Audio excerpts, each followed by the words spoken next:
नाशिकमध्ये सामाजिक न्याय विभागाचे विशेष पुरस्कार वितरण सोहळ्याचे आयोजन करण्यात आलेले आहे आणि या सोहळ्याला केंद्रीय राज्यमंत्री रामदास आठवले, मंत्री राजकुमार बडोले, राज्यमंत्री दिलीप कांबळे यासह आमदार, वरिष्ठ अधिकारी उपस्थित होते।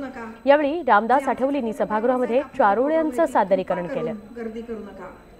स्वयंसिद्धा संस्था 40 गाव पुरुषोत्तम प्रतिष्ठान। आता आपल्याला मजबूत करायचं आहे भारत शेषन।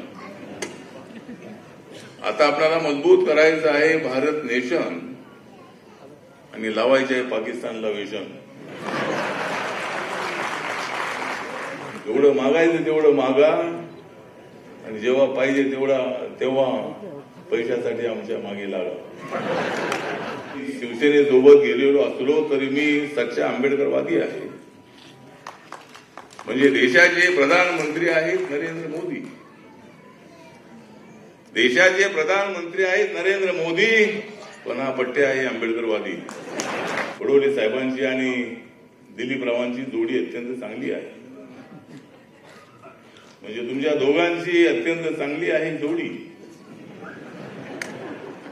तुमच्या दोघांची चांगली आहे जोडी। चालव तुम्ही माझी दिल्लीला गाडी। आणि मला लोक कवी म्हणतात, पण मी काय स्वतःला कवी मानत नाही आहे। पण मला नरेंद्र मोदी ज्या वेळेला भेटतात त्यावेळेला मला कविराज म्हणून हात मिळवतात। हॅलो कविराज।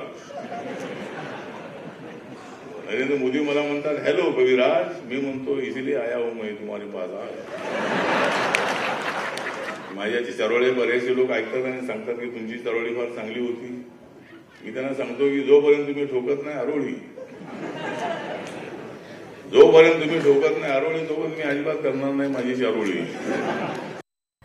960 वर्ष अतिप्राचीन शिवमंदिर परिसरामध्ये आयोजित अंबरनाथ शिवमंदिर आर्ट फेस्टिवलचा आजचा दुसरा दिवस। सुप्रसिद्ध पार्श्वगायिका अलका याग्निक यांच्या गाण्यांनी हा आजचा दिवस बहरला। चित्रपटातील एकापेक्षा एक सुंदर गाणी सादर करून त्यांनी उपस्थितांची मनं जिंकली।